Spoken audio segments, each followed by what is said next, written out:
નમસ્કાર, આપ જોઈ રહ્યા છો ગુજરાત ફર્સ્ટ. આપની સાથે હું નવીન દાફડા. સમાચારો પર નજર કરીએ તો આ તરફ મોરબી ભાજપ મહામંત્રી તપન દવે પર હુમલો થયો છે. સોમનાથ દર્શન કરીને પરત ફરતી વખતે આ બબાલ થઈ ટોલ પ્લાઝા પર તપન દવે પર પાઇપ વડે હુમલો કરવામાં આવ્યો છે. હુમલાખોરોએ લૂંટ ચલાવી હોવાનો પણ આક્ષેપ અહીં કરવામાં આવ્યો છે. પ્રભાસ પાટણ પોલીસે ગુનો નોંધ્યો છે. આગળની તપાસ ચાલી રહી છે. આરોપીઓ સામે કલમ 307 હેઠળ ગુનો નોંધવામાં આવ્યો છે, કેમ કે પાઇપથી હુમલો કરવામાં આવ્યો છે. ભાજપ મહામંત્રી તપન દવે પર આ હુમલાની ઘટના ટોલ પ્લાઝા પાસે બની છે, જ્યારે તેઓ સોમનાથ દર્શન કરીને પરત ફરી રહ્યા હતા. ઈજાગ્રસ્ત તપન દવેને વેરાવળ સિવિલ હોસ્પિટલ તાત્કાલિક ખસેડવામાં આવ્યા. સારવાર હેઠળ તેમને ધકેલવામાં આવ્યા છે. જે ભાજપના મહામંત્રી છે તેમના પર આ હુમલાની ઘટના બની છે. અમે કીધું કે ફાસ્ટેગ અમારું રેડી છે અને કે બીજા બૂથ ઉપર લઈ જાઓ. એ દરમિયાન અમે ગાડી રિવર્સ લીધી. મારી પાસે બીજી અમારી ગાડી હતી, એ પણ રિવર્સ લીધી. એટલી વારમાં એમ્બ્યુલન્સ આવી.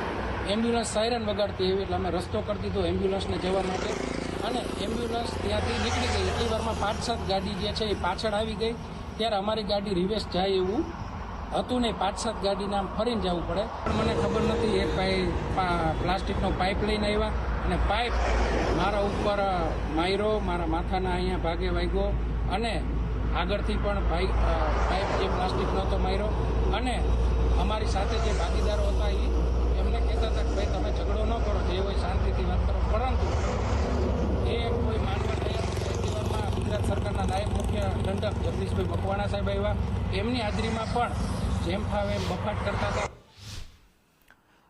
આજ મુદ્દે સંવાદદાતા ચેતન અમારી સાથે જોડાયા છે. ચેતન, ભાજપ મહામંત્રી તપનભાઈ પર આ હુમલો થયો છે, શું શખ્સો ઝડપાયા? આગળની શું તપાસ ચાલી રહી છે? વિગતો શું છે? ચેતન, વાત કરવામાં આવે તો જે ભાજપના મંત્રી છે તેમની ઉપર જે તપન દવે તેમની ઉપર જે હુમલો કરવામાં આવ્યો છે ટોલ નાકા ઉપર, તેને લઈ અને પોલીસ દ્વારા તેમની ઉપર ગુનો દાખલ કરીને 12 જેટલા લોકો ઉપર કાયદેસર કાર્યવાહી હાથ ધરી છે.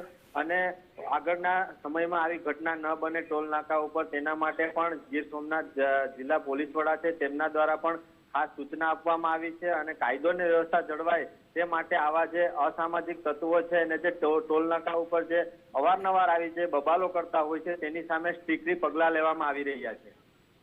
જી ચેતન, સમગ્ર માહિતી બદલ આભાર.